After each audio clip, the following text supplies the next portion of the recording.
Mr. Vinod Dasari, CEO with the Royal Enfield, joins us now to talk about how things will pan out for Royal Enfield, the auto sector, and the premium biking segment. Mr. Dasari, fantastic to have you back. I can see it's a new year and a new look. You're joining us in a t-shirt instead of a jacket.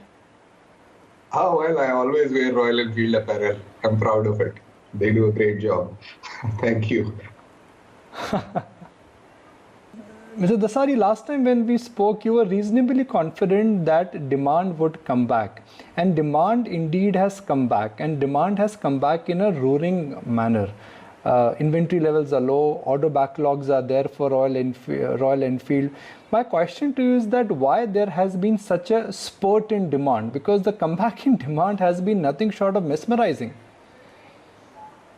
Well, demand has come back partly. Originally, I think it was a bit of a pent-up demand. Then maybe there was some element of people wanting more personal transport. Public transport in many places had not started. And some people also probably felt that it is safer to travel personally rather than take public transport. So those are the elements that have come back. But interestingly, it has come back not just in cities, but in all areas of the country. The Tier 3 is doing better than Tier 2, and Tier 2 is doing better than Tier 1. So it's good news. Looking at what indications we have when we do some dealer checks, we understand that there is an order backlog which runs into months now. Do you see this kind of an volume visibility for 2021, the entire year, for next 10 to 12 months?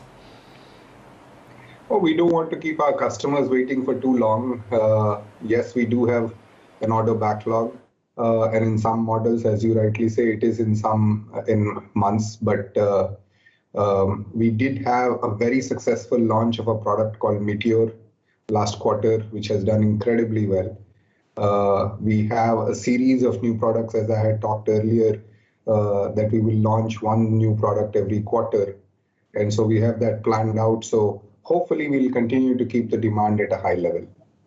The backlog there because of disruptions which happened in your Chennai plant, or this is demand in your inability to service the demand? No, it's actually demand. It's not, we had originally had supply chain difficulties where some suppliers were not able to deliver. But December production was very good. We had an all-time high retail as well as all-time high wholesale also. And yet, as you said, you checked on the dealer inventory, we are maintaining about 2 weeks or lesser than that. When we spoke last, you did mention that there was supply constraint at the Chennai plant. Have they been sorted out? To a large degree. Lately, there has been a shortage of steel, very spotty. And entire industry is facing a steel shortage. And in fact, I think Society of Indian Automobile Manufacturers has written to the government to lift the ban on imports on steel, because not only availability is weak, it's also very spotty even in the market. What is your view on where exactly things would move once things normalize? The reason why I'm asking you this question, and when I say normalize, vaccines would be there, corona numbers will stabilize. One reason, like you also mentioned, is that there was a spurt in personal transport demand because we all wanted to use personal transport as a mode of transport. When things will start normalizing, when public transport will start, do you think this pent-up demand will get crushed? No, not at all. I think there will continue to be a demand because of what I said earlier. Pent-up demand will go away, but the demand due to people wanting more personal transport will continue to remain. Equally, I think there is a move towards premiumization. If you look at the motorcycle industry just in the month of December, the entire growth, just if you look at motorcycles by itself, they did not grow less than 125cc, but the large segment grew by about 30-35%, largely driven by Royal Enfield. So I think there is this trend of going to personal vehicles as well as going towards premium vehicles. Now you take that and you add on top of it a series of world-class products that are being delivered in a very digital savvy way. I hope that bodes well for us. I'm looking at some numbers here and we've taken the clock back, the volume growth, and I'm being specific here because I'm just trying to gauge how excited you are about the premium biking segment. On a CAGR basis, do you see scope for premium biking or premiumization in Indian industry to grow at double digit? Because between FY15 and FY20, this category grew at about 17-18%. For next 2-3 years, 3 to 5 years, do you see a double digit growth even on a higher base? Absolutely. I think the premiumization in Indian motorcycle industry is going to continue. Royal Enfield is going to lead the way. More and more competitors have also started to enter this, which is a clear signal that the industry is actually adding more and more in this segment. So, but we are focused in the mid-size segment, which is 250 to 750 segment. There's lots of players who are wanting to enter, who also make a 250 to 750 cc's motorcycle, whereas we are what we call internally as an inch wide and a mile deep, because we are only focused on the 250 to 750 segment. So as the premiumization happens and more people move towards a mid-size segment, it bodes well for us in that category. Mr. Dasari, when auto demand slumped in 2018, and I'm not referring to two-wheelers, I'm referring to even four-wheelers, auto industry came out and they requested government and they made a case for GST cut. Guess what? Sales are back, demand is back, and GST prices are still higher, which means the Indian customer does not need a GST cut. At that time, it probably was required, not at this point. 2019 was a tough year for the auto industry, including RE. 2020 was a challenging year. Do you think these 2 years of compressed demand now will be unleashed in 2021, 22 and 23? Is that something which we should focus on? Absolutely. I think, the auto industry was down about at least I can talk more about RE in 2019, 20, we were down about 20%, and this year it is now coming back. But first 9 months or so was down.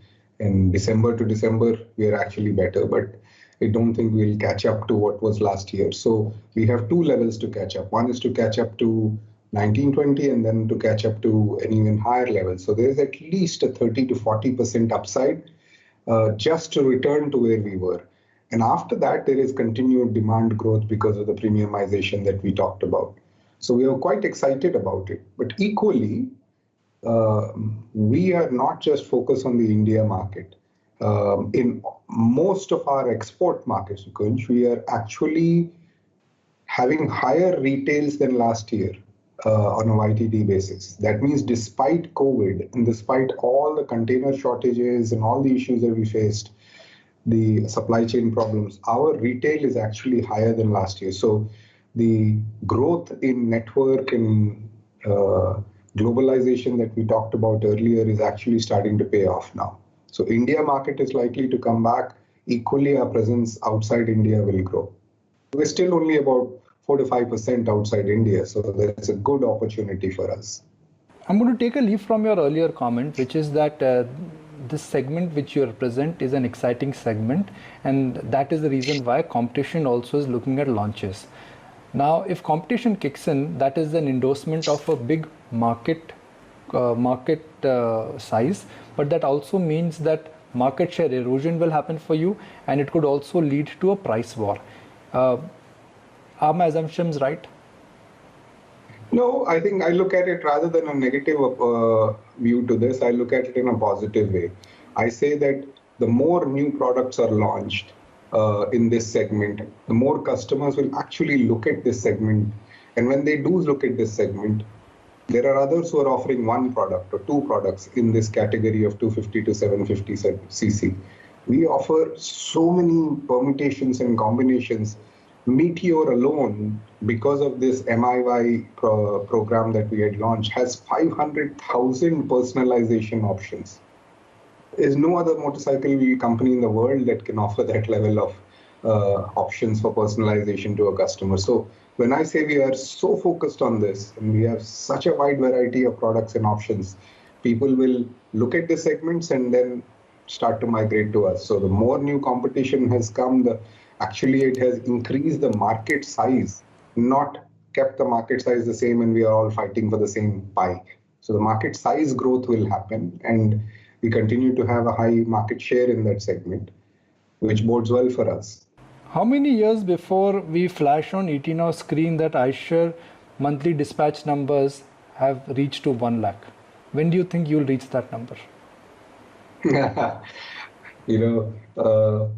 People always ask me, can you forecast 5 years from now? I said, I don't know what will happen this month, much less talk about 5 years from now. That's the volatile world we live in. But hopefully in the next 12 to 18 months. How are you planning to use the cash which is sitting on your balance sheet? You're a cash-rich company. You've conserved more during the COVID period because of cost cutting. Ultimately, shareholders would say that with so much of cash, either you should give it back or you should expand, because it will start having impact on your return ratios. You're right. I mean, when we talked last in August, I had said we had 6,500 crores of cash. We now have probably added about 1,000 crores to that, and we crossed $1 billion in cash last time I looked at it a couple of months ago. So yes, there are three options. One is to invest continued on new products and digital options and international markets that we are continuing to do. If we become capacity constrained, they probably, not right now, but maybe sometime in future, we will require some debottlenecking. We are already starting to do that, but not large plant expansions. We are doing CKD plants we did one in Argentina, we'll do one in Thailand soon. We will do probably one in Brazil. So these are smaller investments. We are investing quite a bit into our electric vehicle program. So we have certain amount of capex. Is this going to consume cash more than we can deliver cash? I don't think so. We will continue to keep adding to our cash despite all of this. So what do we need to do with this cash? Many options are there. We want to keep this war chest and try and find the right use for it. Whether it is to return to the shareholders or not is something that's up to the board and the shareholders to decide. I don't want to comment on that. It is one of the options as well. But as a philosophy, you have grown inorganically. That's been the success of iShare and RE. You've able to build your own platform. Given that you are a force now to reckon with, at least in India, would you be expanding organically, or there has to be a serious differentiated thinking from next 3 years in terms of an inorganic growth now? Is that a possibility? I know your answer would be that you consider all options, but every company has a DNA, and we know the DNA of the company. It is certainly a possibility. Some people had asked us a few weeks ago, saying that everybody is partner with somebody global. Do you think Royal Enfield needs a global partner? And the answer to that from me was, I don't think so. 10 years ago, maybe Royal Enfield needed a global partner. But today, we are actually maybe one of the few companies, if not the only one, which is exporting from Chennai directly to US, Europe, where we are the fastest growing brand. In Korea, later this year, we'll also be in Japan.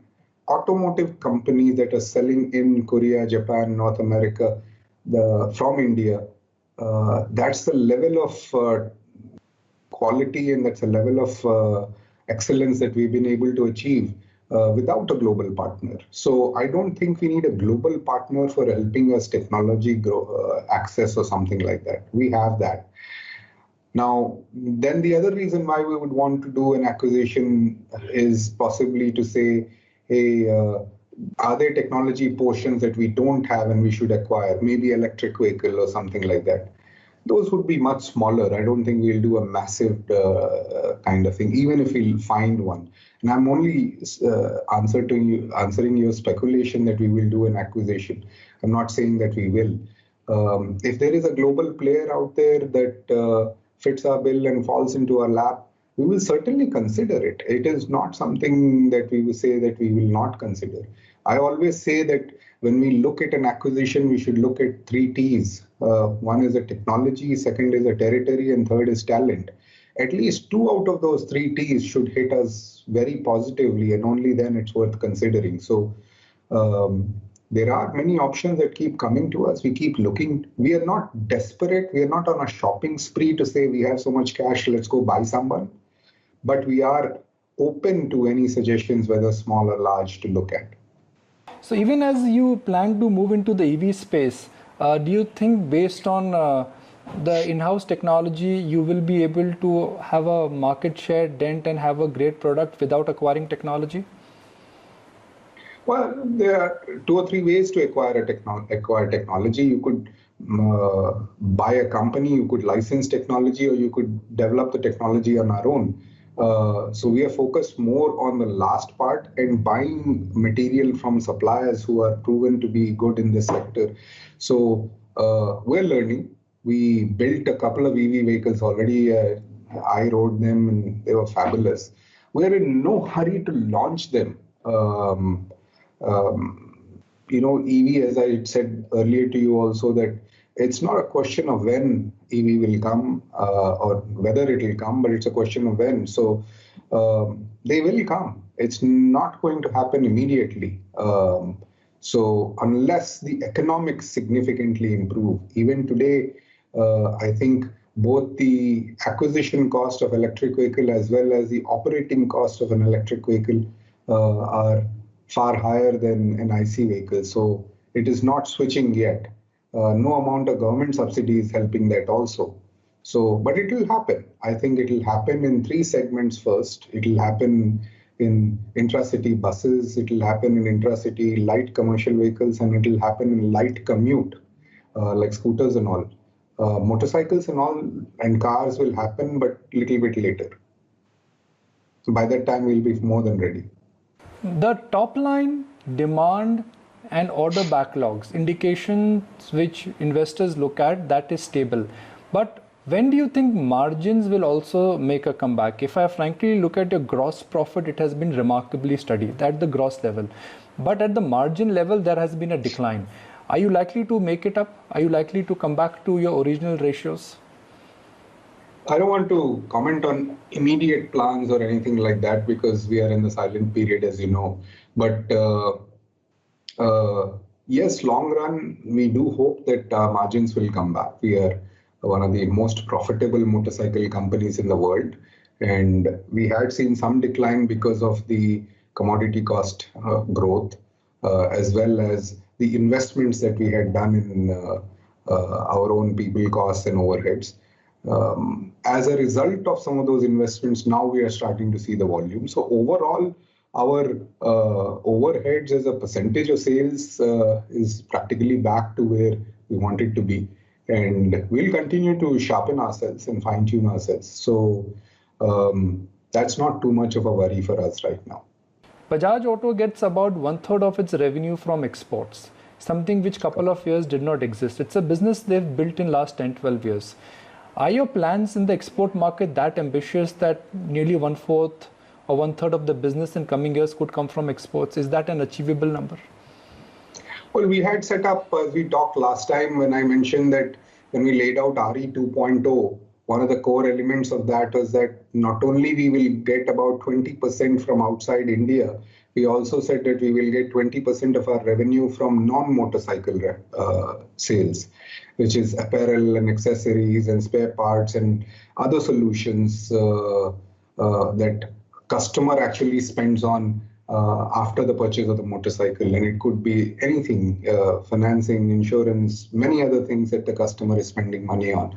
And if you look at our apparel sales, it is higher than last year on a YTD basis. Our accessory growth is significantly higher than last year. So slowly but surely, what used to be only 2% of our total sales is now moving up. And so we want to have international at about 20% and the entire solution space, whether it is a apparel, accessory, and all the other things that I talked about, to be roughly 20%. So that's our long-term plan. If one looks at the entire Indian two-wheeler industry, you got Eicher margins right at the top, and then you got industry margins which are, some companies have early teens, some companies have middle teens, but nobody has got margins of 20 plus. The criticism skeptics always say that Arika margin or Eicher margins are too high, they will not sustain, but you've proven the critics wrong. How will you continue to prove them wrong when competition is intensifying? Well, like I said earlier also, the best way to continue to maintain our margins is to offer truly world-class riding experiences to our customers. Our goal is, our vision and our mission states that pure motorcycling is what we aspire to do. And that has several aspects to it. It means that we must provide truly world-class products. And as you can see from the launch of Meteor, it is providing a fabulous product, as well as how we provide it in a very frictionless manner. The customer can now order a motorcycle, design, configure, and order a motorcycle on his mobile phone. And today, for Meteor, practically 100% of the customers are actually designing it either on their mobile or doing the in-store configurator. And then we are actually making to the order. So we have transformed not only what we sell, which is a world-class product, how we sell, which is through this Make It Yours, and then how we manufacture. We are actually manufacturing make to order. So dealer inventory is less, our inventory is less, the speed of the clock has gone up significantly. These are transformational changes that we were able to do during the COVID times. So it is not the same old Royal Enfield where you could have questions saying, are we able to maintain the margins? It is a significantly different Royal Enfield. Having said these three things about what we make, how we sell, how we manufacture, I also talked about significant growth in outside India as well as in solutions. So margins will continue to come from products, but equally, not just because of the product itself, but the entire package that I talked about. What is the risk to your bullish guidance? I don't think I've been bullish. I've been practical and realistic. I'm not giving any guidance at all. I'm only stating that... Optimistic. Okay, optimistic guidance. Optimistic stroke realistic. Yeah, you can always blame me for being optimistic. I'll agree with that. I'm an eternal optimist. I believe in the India story. I think India is doing quite well and it's going to come back even stronger. Like I said, two-wheeler market had fallen by 20% in 1920 and we had fallen again in 2021 because of COVID. So there is a significant upside potential just with the market coming back. On top of it, there is this personalization, personal transport element that is being added. On top of it, Royal Enfield is adding significantly larger range of products. On top of it, it's how I bring the products to the market, digital launches, digital connect with the customers. 60% of our inquiries now coming digitally, which used to be only 10 or 15%. So we've been able to engage the customer digitally and being able to sell to the customer digitally. So I believe combination of all of these and the fact that we are so focused on growing our international markets gives me the optimism. Well, Mr. Dasari, really appreciate your time and must say that when we started interacting with you during the COVID period, you spoke about how you love to make aloo parathas. Now that travel, eases slightly better, I look forward to meet you in person and perhaps enjoy that aloo paratha with you. Yes, we'll together try and make one, maybe.